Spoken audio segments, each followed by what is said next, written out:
Attention Outlook।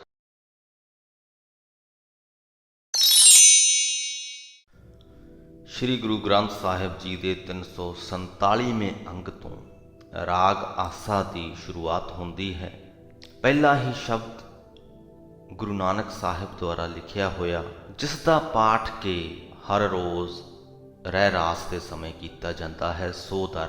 ਇਸ ਪੂਰੇ ਸ਼ਬਦ ਦਾ ਜੋ ਭਾਵ ਅਰਥ ਹੈ ਉਹ ਕੁਝ ਇਸ ਪ੍ਰਕਾਰ ਹੈ ਕਿ ਉਸ ਕਾਦਰ ਨੇ, ਉਸ ਪ੍ਰਮਾਤਮਾ ਨੇ ਇਸ ਸ੍ਰਿਸ਼ਟੀ ਦੀ ਸਾਜਨਾ ਕੀਤੀ ਤੇ ਇਸ ਸ੍ਰਿਸ਼ਟੀ ਦੇ ਵਿੱਚ ਵੱਖ-ਵੱਖ ਜੀਵ, ਵੱਖ-ਵੱਖ ਤੱਤ ਕਿਸ ਪ੍ਰਕਾਰ ਉਸ ਪ੍ਰਮਾਤਮਾ ਦੀ ਸਿਫਤ ਸਲਾਹ ਕਰ ਰਹੇ ਹਨ। ਇਸ ਗੱਲ ਦਾ ਵਿਵਰਨ ਇਸ ਸ਼ਬਦ ਦੇ ਵਿੱਚ ਕੀਤਾ ਗਿਆ ਹੈ। ਆਓ ਗੁਰਬਾਣੀ ਸਰਵਣ ਕਰੀਏ।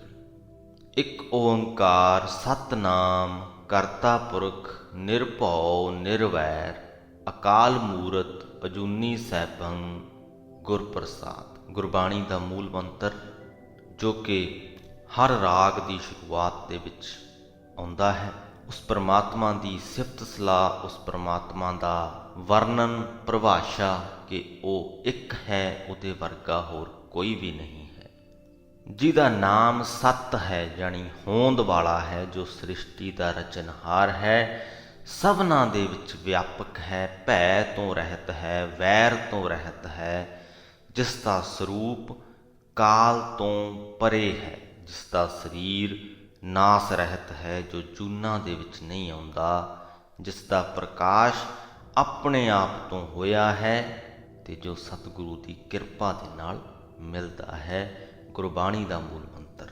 ਅੱਗੇ ਰਾਗ ਆਸਾ ਦੀ ਸ਼ੁਰੂਆਤ ਹੁੰਦੀ ਹੈ। ਰਾਗ ਆਸਾ ਮਹਿਲਾ ਪਹਿਲਾ ਘਰ ਪਹਿਲਾ ਸੋਦਰ। ਸੋਦਰ ਤੇਰਾ ਕੇਹਾ ਸੋ ਘਰ ਕੇਹਾ, ਜਿਤ ਬਹਿ ਸਰਬ ਸਮਾਲੇ, ਵਾਜੇ ਤੇਰੇ ਨਾਦ ਅਨੇਕ ਅਸੰਖਾ, ਕੀਤੇ ਤੇਰੇ ਵਾਵਣ ਹਾਰੇ, ਕੀਤੇ ਤੇਰੇ ਰਾਗ ਪਰੀ ਸਿਉ ਕਹੀਐ, ਕੀਤੇ ਤੇਰੇ ਗਾਵਣ ਹਾਰੇ। ਸੋਦਰ ਤੇਰਾ ਕੇਹਾ ਸੋ ਘਰ ਕੇਹਾ, ਕਿ ਹੇ ਪ੍ਰਮਾਤਮਾ ਤੇਰਾ ਉਹ ਦਰ, ਤੇਰਾ ਉਹ ਘਰ ਕਿਉਂ ਜਿਹਾ ਹੋਏਗਾ। ਸਾਡਾ ਮੰਨਣਾ ਕਿ ਬੜਾ ਹੀ ਅਚਰਜ ਹੋਏਗਾ, ਜਿੱਥੇ ਬੈਠ ਕੇ ਤੂੰ ਸਾਰੀ ਸ੍ਰਿਸ਼ਟੀ ਦੀ ਪਾਲਣਾ ਕਰ ਰਿਹਾ ਹੈ, ਸੰਭਾਲ ਕਰ ਰਿਹਾ ਹੈ। ਜਿਤ ਬਹਿ ਸਰਬ ਸਮਾਲੀ, ਵਾਜੇ ਤੇਰੇ ਨਾਦ ਅਨੇਕ ਅਸੰਖਾ। ਤੇਰੀ ਇਸ ਰਚੀ ਹੋਈ ਕੁਦਰਤ ਵਿੱਚ ਅਨੇਕਾਂ ਤੇ ਅਣਗਿਣਤ ਵਾਜੇ ਤੇ ਰਾਗ ਹਨ। ਕੀਤੇ ਤੇਰੇ ਵਾਵਣ ਹਾਰੇ, ਤੇ ਬੇਅੰਤ ਹੀ ਜੀਵ ਉਹਨਾਂ ਵਾਜਿਆਂ ਨੂੰ ਵਜਾਉਣ ਵਾਲੇ ਹਨ। ਕੀਤੇ ਤੇਰੇ ਰਾਗ ਪਰੀ ਸਿਉ ਕਹੀਐ, ਕੀਤੇ ਤੇਰੇ ਗਾਵਣ ਹਾਰੇ। ਰਾਗਣੀਆਂ ਸਣੇ ਬੇਅੰਤ ਹੀ ਰਾਗ ਕਹੇ ਜਾਂਦੇ ਨੇ ਤੇ ਅਨੇਕਾਂ ਹੀ ਜੀਵ ਇਹਨਾਂ ਰਾਗਾਂ ਦੇ ਗਾਵਣ ਵਾਲੇ ਤੈਨੂੰ ਗਾ ਰਹੇ ਨੇ। ਗਾਵਨ ਤੁਧਨੋ ਪੌਣ ਪਾਣੀ ਬੈਸੰਤਰ, ਗਾਵੈ ਰਾਜਾ ਧਰਮ ਦੁਆਰੇ। ਹੇ ਪ੍ਰਮਾਤਮਾ ਤੈਨੂੰ ਹਵਾ, ਪਾਣੀ, ਅੱਗ ਗਾ ਰਹੇ ਹਨ, ਤੇਰੀ ਸਿਫਤ ਸਲਾਹ ਧਰਮ ਰਾਜ ਵੀ ਕਰ ਰਿਹਾ ਹੈ। ਗਾਵਨ ਤੁਧਨੋ ਚਿੱਤ ਗੁਪਤ ਲਿਖ ਜਾਣਨ, ਲਿਖ ਲਿਖ ਧਰਮ ਵਿਚਾਰੇ। ਉਹ ਚਿੱਤਰ ਗੁਪਤ ਜੋ ਜੀਵਾਂ ਦੇ ਚੰਗੇ ਮੰਦੇ ਕਰਮਾਂ ਦਾ ਲੇਖਾ ਲਿਖਣਾ ਜਾਣਦਾ ਹੈ ਤੇ ਜਿਸ ਦੇ ਲਿਖੇ ਹੋਏ ਲੇਖੇ ਨੂੰ ਧਰਮ ਰਾਜ ਵਿਚਾਰਦਾ ਹੈ, ਉਹ ਚਿੱਤਰ ਗੁਪਤ ਵੀ ਤੇਰੀਆਂ ਵਡਿਆਈਆਂ ਕਰ ਰਹੇ ਹਨ। ਗਾਵਨ ਤੁਧਨੋ ਈਸ਼ਰ ਬ੍ਰਹਮਾ ਦੇਵੀ, ਸੋਹਨ ਤੇਰੇ ਸਦਾ ਸਵਾਰੇ। ਹੇ ਅਕਾਲ ਪੁਰਖ, ਦੇਵੀਆਂ ਸ਼ਿਵ ਤੇ ਬ੍ਰਹਮਾ ਜੋ ਤੇਰੇ ਸਵਾਰੇ ਹੋਏ ਹਨ, ਤੇਰੇ ਸਵਾਰੇ ਹੋਏ ਸ਼ੋਭ ਰਹੇ ਹਨ। ਸੋਹਨ ਤੇਰੇ ਸਦਾ ਸਵਾਰੇ, ਉਹ ਵੀ ਤੇਰੀਆਂ ਵਡਿਆਈਆਂ ਕਰ ਰਹੇ ਹਨ, ਤੈਨੂੰ ਗਾ ਰਹੇ ਹਨ। ਗਾਵਨ ਤੁਧਨੋ ਇੰਦਰ ਇੰਦਰਾਸਨ, ਬੈਠੇ ਦੇਵਤਿਆਂ ਦਰ ਨਾਲੇ।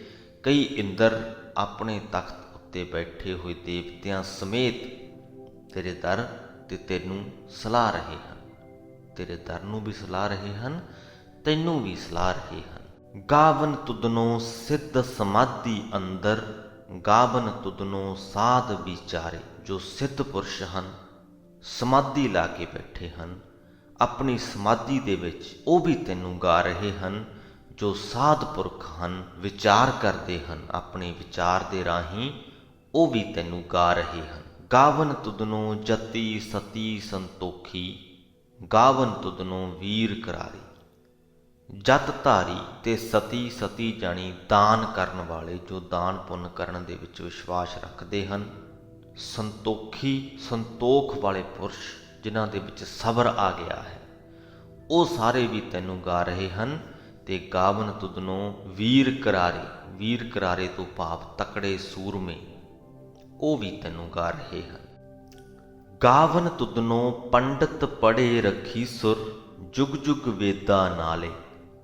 ਹੇ ਪ੍ਰਮਾਤਮਾ, ਪੜ੍ਹੇ ਹੋਏ ਪੰਡਤ ਤੇ ਪਹੁੰਚੇ ਹੋਏ ਰਿਖੀ ਜਾਣੀ ਰਿਸ਼ੀ ਵੇਦਾਂ ਆਦਿਕ ਦੇ ਨਾਲ ਤੈਨੂੰ ਗਾ ਰਹੇ ਹਨ। ਗਾਵਨ ਤੁਧਨੋਂ ਮੋਹਣੀਆਂ ਮਨਮੋਹਨ, ਸੁਰਗ ਮਸ਼ ਪਿਆਲੇ। ਮਸ਼ ਤੋਂ ਭਾਵ ਮਾਤ ਲੋਕ, ਪਿਆਲੇ ਤੋਂ ਭਾਵ ਪਾਤਾਲ ਲੋਕ। ਮੋਹਣੀਆਂ ਤੋਂ ਭਾਵ ਸੁੰਦਰ ਇਸਤਰੀਆਂ, ਤੇ ਮਨਮੋਹਨ ਜੋ ਮਨ ਨੂੰ ਮੋਹਦੀਆਂ ਹਨ।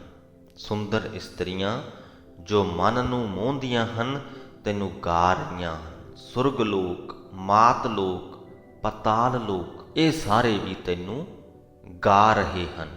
ਗਾਵਨ ਤੁਧਨੋਂ ਰਤਨ ਉਪਾਏ ਤੇਰੇ, ਜੇਤੇ 68 ਤੀਰਥ ਨਾਲੇ। ਹੇ ਨਿਰੰਕਾਰ, ਜਿਤਨੇ ਵੀ ਤੇਰੇ ਪੈਦਾ ਕੀਤੇ ਹੋਏ ਰਤਨ ਹਨ, ਸਾਰੀ ਸ੍ਰਿਸ਼ਟੀ ਹੀ ਉਸ ਪਰਮਾਤਮਾ ਦੀ ਪੈਦਾ ਕੀਤੀ ਹੋਈ ਹੈ, ਸੋ ਰਤਨ ਵੀ ਉਸ ਪਰਮਾਤਮਾ ਦੇ ਹੀ ਪੈਦਾ ਕੀਤੇ ਹੋਏ ਹਨ। ਜਿਤਨੇ ਵੀ ਰਤਨ ਉਸ ਪਰਮਾਤਮਾ ਨੇ ਪੈਦਾ ਕੀਤੇ ਹਨ, ਉਹ 68 ਤੀਰਥਾਂ ਦੇ ਸਮੇਤ ਤੈਨੂੰ ਗਾ ਰਹੇ ਹਨ। ਗਾਵਨ ਤੁਧਨੋਂ ਜੋਧ ਮਹਾਬਲ ਸੂਰਾ, ਗਾਵਨ ਤੁਧਨੋਂ ਖਾਣੀ ਚਾਰੇ। ਖਾਣੀ ਚਾਰੇ ਤੋਂ ਭਾਵ 4 ਤਰੀਕੇ ਜਿਨ੍ਹਾਂ ਦੇ ਨਾਲ ਜੀਵਾਂ ਦੀ ਉਤਪੱਤੀ ਹੁੰਦੀ ਹੈ। ਅੰਡਜ, ਜੇਰਜ, ਸੇਤਜ ਤੇ ਉਤਪੁਜ। ਅੰਡਜ ਤੋਂ ਭਾਵ ਜੋ ਜੀਵ ਅੰਡੇ ਤੋਂ ਪੈਦਾ ਹੁੰਦੇ ਹਨ। ਜੇਰਜ ਤੋਂ ਭਾਵ ਉਹ ਜੀਵ ਜੋ ਮਾਂ ਦੀ ਕੁੱਖ ਦੇ ਵਿੱਚੋਂ ਪੈਦਾ ਹੁੰਦੇ ਹਨ। ਸੇਤਜ ਤੋਂ ਭਾਵ ਉਹ ਜੀਵ ਜੋ ਮੁੜਕੇ ਚੋਂ ਪੈਦਾ ਹੁੰਦੇ ਹਨ। ਤੇ ਉਤਪੁਜ ਤੋਂ ਭਾਵ ਉਹ ਜੋ ਆਪਣੇ ਆਪ ਹੀ ਉੱਗ ਪੈਂਦੇ ਹਨ। ਗੁਰੂ ਨਾਨਕ ਸਾਹਿਬ ਕਹਿੰਦੇ, ਗਾਵਨ ਤੁਧਨੋਂ ਜੋਧ ਮਹਾਬਲ ਸੂਰਾ। ਵੱਡੇ ਵੱਡੇ ਵਲ ਵਾਲੇ ਯੋਧੇ ਤੇ ਸੂਰਮੇ ਵੀ ਤੇਰੀ ਸਿਫਤ ਸਲਾਹ ਕਰ ਰਹੇ ਹਨ। ਗਾਵਨ ਤੁਧਨੋਂ ਖਾਣੀ ਚਾਰੇ, ਤੇ ਚਾਰੇ ਹੀ ਤਰੀਕਿਆਂ ਦੇ ਨਾਲ ਪੈਦਾ ਹੋਏ ਜੀਵ ਵੀ ਤੈਨੂੰ ਵਡਿਆ ਰਹੇ ਹਨ। ਗਾਵਨ ਤੁਧਨੋਂ ਖੰਡ ਮੰਡਲ ਬ੍ਰਹਮੰਡਾ, ਕਰ ਕਰ ਰੱਖੇ ਤੇਰੇ ਧਾਰੇ। ਸਾਰੀ ਸ੍ਰਿਸ਼ਟੀ, ਸ੍ਰਿਸ਼ਟੀ ਦੇ ਸਾਰੇ ਖੰਡ ਤੇ ਚੱਕਰ ਜੋ ਤੂੰ ਪੈਦਾ ਕਰਕੇ ਟਿਕਾ ਰੱਖੇ ਹਨ, ਚੱਕਰ ਤੋਂ ਭਾਵ ਗ੍ਰਹਿ, ਉਹ ਵੀ ਤੈਨੂੰ ਗਾਉਂਦੇ ਹਨ। ਸੇਈ ਤੁਧਨੋਂ ਗਾਵਨ ਜੋ ਤੁਧ ਭਾਵਨ, ਰੱਤੇ ਤੇਰੇ ਭਗਤ ਰਸਾਲੇ। ਹੇ ਅਕਾਲ ਪੁਰਖ, ਅਸਲ ਵਿੱਚ ਤਾਂ ਉਹ ਤੇਰੇ ਪ੍ਰੇਮ ਦੇ ਵਿੱਚ ਰੱਤੇ ਰਸੀਏ ਭਗਤ ਜਨ ਤੈਨੂੰ ਗਾਉਂਦੇ ਹਨ, ਜੋ ਤੈਨੂੰ ਚੰਗੇ ਲੱਗਦੇ ਹਨ। ਸ੍ਰਿਸ਼ਟੀ ਦੇ ਵਿੱਚ ਜੋ ਵੀ ਜੀਵ, ਜੋ ਵੀ ਤੱਤ ਤੈਨੂੰ ਗਾ ਰਹੇ ਹਨ, ਇਸ ਕਰਕੇ ਹੀ ਗਾ ਰਹੇ ਹਨ ਕਿ ਤੈਨੂੰ ਉਹ ਚੰਗੇ ਲੱਗਦੇ ਹਨ। ਤੇਰੀ ਰਜ਼ਾ ਹੈ ਕਿ ਉਹ ਗਾਉਣ, ਤਾਂ ਹੀ ਗਾ ਰਹੇ ਨੇ। ਅਨੇਕਾਂ ਅਜਿਹੇ ਵੀ ਨੇ ਜਿਹੜੇ ਨਹੀਂ ਗਾ ਰਹੇ, ਉਹ ਵੀ ਤੇਰੀ ਰਜ਼ਾ ਵਿੱਚ ਨੇ। ਉਹਨਾਂ ਤੇ ਵੀ ਕਦੇ ਤੁਹਾਡੀ ਮਿਹਰ ਹੋ ਸਕਦੀ ਹੈ ਤੇ ਕਦੇ ਉਹ ਵੀ ਗਾਉਣ ਲੱਗ ਸਕਦੇ ਨੇ। ਪਰ ਜੋ ਤੁਹਾਨੂੰ ਚੰਗੇ ਲੱਗਦੇ ਨੇ, ਤੁਹਾਡੇ ਪ੍ਰੇਮ ਦੇ ਵਿੱਚ ਉਹੀ ਰੱਤੇ ਜਾਂਦੇ ਨੇ, ਰੰਗੇ ਜਾਂਦੇ ਨੇ, ਤੇ ਉਹੀ ਤੁਹਾਡੇ ਗੁਣ ਗਾਉਂਦੇ ਨੇ। ਹੋਰ ਕੀਤੇ ਤੁਧਨੋਂ ਗਾਵਨ, ਸੇ ਮੈਂ ਚਿਤਨਾ ਆਵਨ। ਨਾਨਕ ਕਿਆ ਵਿਚਾਰੇ। ਅਨੇਕਾਂ ਹੋਰ ਜੀਵ ਵੀ ਤੈਨੂੰ ਗਾ ਰਹੇ ਹਨ, ਮੇਰੇ ਤੇ ਚਿੱਤ ਦੇ ਵਿੱਚ ਵੀ ਨਹੀਂ ਆ ਰਹੇ, ਭਾਵ ਮੇਰੇ ਤੋਂ ਗਿਣੇ ਨਹੀਂ ਜਾ ਰਹੇ। ਮੈਂ ਗਿਣ ਗਿਣ ਕੇ ਵੀ ਕੁਝ ਕੁ ਹੀ ਗਿਣ ਸਕਾਂਗਾ। ਇਹ ਸ੍ਰਿਸ਼ਟੀ ਇੰਨੀ ਵਿਸ਼ਾਲ ਹੈ, ਇਹਦੇ ਵਿੱਚ ਇੰਨੇ ਪ੍ਰਕਾਰ ਦੇ ਜੀਵ, ਇੰਨੇ ਪ੍ਰਕਾਰ ਦੇ ਤੱਤ ਹਨ ਕਿ ਕੋਈ ਇਨਸਾਨ ਗਿਣਨ ਤੇ ਆਵੇ ਤੇ ਗਿਣ ਨਹੀਂ ਸਕਦਾ।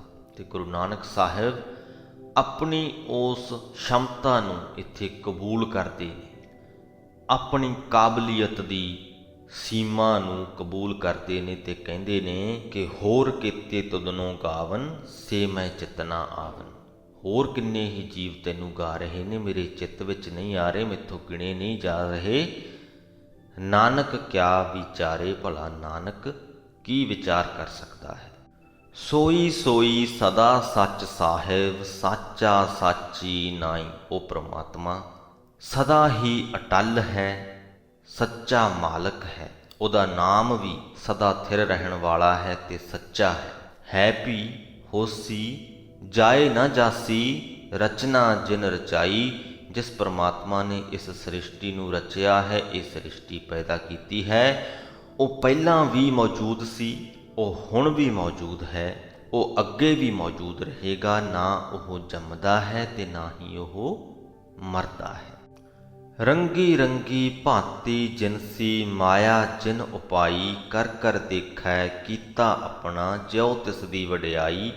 ਜਿਸ ਅਕਾਲ ਪੁਰਖ ਨੇ ਕਈ ਰੰਗਾਂ ਕਿਸਮਾਂ ਤੇ ਜਿਨਸਾਂ ਦੀ ਮਾਇਆ ਰਚ ਦਿੱਤੀ ਹੈ, ਉਹ ਆਪਣੇ ਕੀਤੇ ਹੋਏ ਨੂੰ ਆਪ ਹੀ ਦੇਖਦਾ ਹੈ। ਦੇਖਣ ਤੋਂ ਭਾਵ ਸੰਭਾਲਦਾ ਹੈ। ਆਪ ਹੀ ਉਹਨੇ ਸ੍ਰਿਸ਼ਟੀ ਨੂੰ ਪੈਦਾ ਕੀਤਾ ਹੈ, ਆਪ ਹੀ ਇਸ ਸ੍ਰਿਸ਼ਟੀ ਦੀ ਸੰਭਾਲ ਕਰਦਾ ਹੈ, ਜਿਵੇਂ ਉਸ ਦੀ ਰਜ਼ਾ ਹੁੰਦੀ ਹੈ, ਜਿਵੇਂ ਉਹਨੂੰ ਚੰਗਾ ਲੱਗਦਾ ਹੈ। ਜਿਸ ਪ੍ਰਕਾਰ ਬੱਚੇ ਹੁੰਦੇ ਹਨ, ਬੱਚੇ ਖੇਡਾਂ ਖੇਡਦੇ ਹਨ, ਖੇਡਦੇ ਖੇਡਦੇ ਘਰ ਬਣਾ ਲੈਂਦੇ ਹਨ। ਜਦੋਂ ਦਿਲ ਜਾ ਭਰ ਜਾਂਦਾ ਹੈ, ਘਰ ਨੂੰ ਢਾਹ ਵੀ ਦਿੰਦੇ ਹਨ, ਫਿਰ ਬਣਾ ਲੈਂਦੇ ਹਨ, ਫਿਰ ਢਾਹ ਦਿੰਦੇ ਹਨ। ਪਰਮਾਤਮਾ ਬਿਲਕੁਲ ਬੱਚਿਆਂ ਵਰਗਾ ਹੈ। ਆਪਣੀ ਹੋਈ ਬਣਾਈ ਹੋਈ ਇਸ ਸ੍ਰਿਸ਼ਟੀ ਨੂੰ ਬਣਾ ਵੀ ਲੈਂਦਾ ਹੈ, ਢਾਹ ਵੀ ਲੈਂਦਾ ਹੈ। ਜੀਵਾਂ ਨੂੰ ਪੈਦਾ ਵੀ ਕਰ ਲੈਂਦਾ ਹੈ, ਉਹਨਾਂ ਨੂੰ ਖਤਮ ਵੀ ਕਰ ਦਿੰਦਾ ਹੈ। ਆਪਣੀ ਮੌਜ ਦੇ ਵਿੱਚ ਹੈ। ਜੋ ਤਿਸ ਦੀ ਵਡਿਆਈ, ਜਿਵੇਂ ਉਹਦੀ ਰਜ਼ਾ ਹੈ, ਜਿਵੇਂ ਉਹਨੂੰ ਚੰਗਾ ਲੱਗਦਾ ਹੈ, ਆਪਣੀ ਬਣਾਈ ਹੋਈ ਇਸ ਸ੍ਰਿਸ਼ਟੀ ਨੂੰ ਉਵੇਂ ਹੀ ਉਹ ਚਲਾ ਰਿਹਾ ਹੈ। ਜੋ ਤਿਸ ਭਾਵੈ ਸੋਈ ਕਰਸੀ, ਫਿਰ ਹੁਕਮ ਨਾ ਕਰਨਾ ਜਾਈ। ਅਕਾਲ ਪੁਰਖ ਨੂੰ ਜੋ ਭਾਉਂਦਾ ਹੈ, ਉਹ ਉਹੀ ਕਰਦਾ ਹੈ। ਜੀਵਾਂ ਦੀ ਇੰਨੀ ਔਕਾਤ ਨਹੀਂ ਕਿ ਉਹਦੇ ਅੱਗੇ ਹੁਕਮ ਕਰ ਸਕਣ ਕਿ ਪ੍ਰਮਾਤਮਾ ਇੰਜ ਕਰੀ ਤੇ ਇੰਜ ਨਾ ਕਰੀ। ਅਸੀਂ ਉਸ ਪ੍ਰਮਾਤਮਾ ਦੇ ਫੈਸਲਿਆਂ ਨੂੰ ਬਦਲ ਨਹੀਂ ਸਕਦੇ, ਉਸ ਪ੍ਰਮਾਤਮਾ ਦੇ ਫੈਸਲਿਆਂ ਨੂੰ ਪ੍ਰਭਾਵਿਤ ਨਹੀਂ ਕਰ ਸਕਦੇ। ਬਹੁਤ ਵੱਡਾ ਸੰਦੇਸ਼, ਬਹੁਤ ਵੱਡਾ ਮੈਸੇਜ ਇਸ ਪੰਕਤੀ ਦੇ ਵਿੱਚ ਛੁਪਿਆ ਹੋਇਆ ਹੈ। ਅਕਸਰ ਹੀ ਅਸੀਂ ਪ੍ਰਮਾਤਮਾ ਦੇ ਨਾਲ ਹੀ ਭਾ ਤੋਲ ਕਰਨ ਲੱਗ ਜਾਂਦੇ ਹਾਂ ਕਿ ਪ੍ਰਮਾਤਮਾ ਮੇਰਾ ਇਹ ਕੰਮ ਬਣਾ ਦੇ ਤੇ ਮੈਂ ਇਹ ਸੁੱਖ ਪੂਰੀ ਕਰਾਂਗਾ, ਮੈਨੂੰ ਇਸ ਪਾਸਿਓਂ ਬਚਾ ਲੈ ਤਾਂ ਮੈਂ ਇਹ ਕਰਾਂਗਾ। ਜਿਵੇਂ ਰਿਸ਼ਵਤ ਦਿੰਦੇ ਹੋਈਏ ਉਸ ਪ੍ਰਮਾਤਮਾ ਨੂੰ ਕਿ ਉਹ ਆਪਣਾ ਫੈਸਲਾ ਬਦਲ ਲਵੇ। ਪਰ ਇਸ ਪੰਕਤੀ ਦੇ ਰਾਹੀਂ ਸਾਨੂੰ ਸਮਝ ਜਾਣਾ ਚਾਹੀਦਾ ਹੈ ਕਿ ਉਸ ਪ੍ਰਮਾਤਮਾ 'ਤੇ ਸਾਡਾ ਹੁਕਮ ਨਹੀਂ, ਬਲਕਿ ਸਾਡੇ 'ਤੇ ਉਹਨਾਂ ਦਾ, ਉਸ ਪ੍ਰਮਾਤਮਾ ਦਾ ਹੁਕਮ ਚੱਲਦਾ ਹੈ। ਉਹ ਆਪਣੇ ਹਿਸਾਬ ਦੇ ਨਾਲ ਸਾਨੂੰ ਚਲਾਉਂਦਾ ਹੈ। ਅਸੀਂ ਆਪਣੇ ਹਿਸਾਬ ਦੇ ਨਾਲ ਉਸ ਪ੍ਰਮਾਤਮਾ ਨੂੰ ਪ੍ਰਭਾਵਿਤ ਨਹੀਂ ਕਰ ਸਕਦੇ, ਚਲਾ ਨਹੀਂ ਸਕਦੇ। ਜੋ ਤਿਸ ਭਾਵੈ ਸੋਈ ਕਰਸੀ, ਫਿਰ ਹੁਕਮ ਨਾ ਕਰਨਾ ਜਾਈ। ਸੋ ਪਾਤਸ਼ਾਹੋ ਸਾਹਾ ਪਤ ਸਾਹਿਬ, ਨਾਨਕ ਰਹਿਣ ਰਜਾਈ। ਅਕਾਲ ਪੁਰਖ ਪਾਤਸ਼ਾਹ ਹੈ, ਸ਼ਾਹਾਂ ਦਾ ਸ਼ਾਹ ਹੈ, ਮਾਲਕ ਹੈ। ਹੇ ਨਾਨਕ, ਸਾਨੂੰ ਜੀਵਾਂ ਨੂੰ ਉਹਦੀ ਰਜ਼ਾ ਦੇ ਵਿੱਚ ਰਹਿਣਾ ਹੀ ਫੱਬਦਾ ਹੈ। ਸੋ ਇਸ ਦੇ ਨਾਲ ਹੀ ਸ੍ਰੀ ਗੁਰੂ ਗ੍ਰੰਥ ਸਾਹਿਬ ਜੀ ਦੇ 347ਵੇਂ ਅੰਗ ਦੀ ਬਾਣੀ ਦੀ ਵਿਆਖਿਆ ਦੀ ਸਮਾਪਤੀ ਹੁੰਦੀ ਹੈ ਜੀ। ਇੱਕ ਹੀ ਸ਼ਬਦ ਅੱਜ ਦੇ ਪੂਰੇ ਅੰਗ 'ਤੇ ਵਿਰਾਜਮਾਨ ਸੀ, ਗੁਰੂ ਨਾਨਕ ਸਾਹਿਬ ਦੁਆਰਾ ਰਚਿਤ ਸੀ, ਤੇ ਪੂਰੇ ਸ਼ਬਦ ਦੇ ਵਿੱਚ ਇੱਕ ਹੀ ਭਾਵ ਸੀ। ਉਹ ਇਹ ਕਿ ਉਸ ਕਾਦਰ ਦੀ ਬਣਾਈ ਹੋਈ ਕੁਦਰਤ ਦੇ ਸਾਰੇ ਹੀ ਜੀਵ ਤੇ ਸਾਰੇ ਹੀ ਤੱਤ ਉਸ ਕਾਦਰ ਨੂੰ, ਉਸ ਬਣਾਉਣ ਵਾਲੇ ਨੂੰ, ਉਸ ਪਾਤਸ਼ਾਹ ਨੂੰ ਵਡਿਆ ਰਹੇ ਹਨ, ਉਹਦੇ ਗੁਣ ਗਾ ਰਹੇ ਹਨ ਵੱਖੋ ਵੱਖਰੇ ਤਰੀਕਿਆਂ ਦੇ ਨਾਲ। ਤੇ ਅਖੀਰ ਵੱਲ ਜੋ ਸਾਨੂੰ ਇੱਕ ਵੱਡਾ ਮੈਸੇਜ, ਵੱਡਾ ਸੰਦੇਸ਼ ਮਿਲਿਆ, ਉਹ ਇਹ ਕਿ ਅਸੀਂ ਉਸ ਪ੍ਰਮਾਤਮਾ ਦੀ ਰਜ਼ਾ ਦੇ ਵਿੱਚ ਹਾਂ, ਅਸੀਂ ਉਸ ਪ੍ਰਮਾਤਮਾ ਦੇ ਹੁਕਮ ਦੇ ਵਿੱਚ ਤੁਰਦੇ ਹਾਂ, ਨਾ ਕਿ ਉਹ ਪ੍ਰਮਾਤਮਾ ਸਾਡੇ ਹੁਕਮ ਦੇ ਵਿੱਚ। ਇਸ ਗੱਲ ਨੂੰ ਸਮਝੀਏ, ਮੰਨੀਏ। ਸਾਡੇ ਲਈ ਉਹਦੇ ਹੁਕਮ ਦੇ ਵਿੱਚ ਰਹਿਣਾ ਹੀ ਫੱਬਦਾ ਹੈ। ਉਹਦੇ ਹੁਕਮ ਤੋਂ ਬਾਹਰ ਅਸੀਂ ਹੋ ਨਹੀਂ ਸਕਦੇ। ਉਹ ਗੱਲ ਵੱਖਰੀ ਹੈ ਕਿ ਅਸੀਂ ਇਸ ਗੱਲ ਨੂੰ ਮੰਨੀਏ ਤੇ ਭਾਵੇਂ ਨਾ ਮੰਨੀਏ। ਜੋ ਕੁਝ ਵੀ ਅਸੀਂ ਕਰਦੇ ਹਾਂ, ਕਰਦੇ ਉਹਦੇ ਹੁਕਮ ਵਿੱਚ ਹੀ ਹਾਂ। ਸੋ ਉਮੀਦ ਕਰਦੇ ਹਾਂ ਅੱਜ ਦੀ ਬਾਣੀ ਤੋਂ ਵੀ ਤੁਹਾਨੂੰ ਇਹ ਜੋ ਸੰਦੇਸ਼ ਹੈ ਇਹ ਸਿੱਖਣ ਨੂੰ ਮਿਲਿਆ ਹੋਵੇਗਾ। ਤੁਹਾਡੇ ਜੀਵਨ ਦੇ ਵਿੱਚ ਹਾਂ ਪੱਖੀ ਤਬਦੀਲੀ ਇਹ ਸੰਦੇਸ਼ ਲੈ ਕੇ ਆਏਗਾ। ਵੀਡੀਓ ਚੰਗੀ ਲੱਗੀ ਹੋਵੇ ਤੇ ਅੱਗੇ ਜ਼ਰੂਰ ਸ਼ੇਅਰ ਕਰ ਦਿਆ ਜੇ। ਵਾਹਿਗੁਰੂ ਜੀ ਕਾ ਖਾਲਸਾ, ਵਾਹਿਗੁਰੂ ਜੀ ਕੀ ਫਤਿਹ।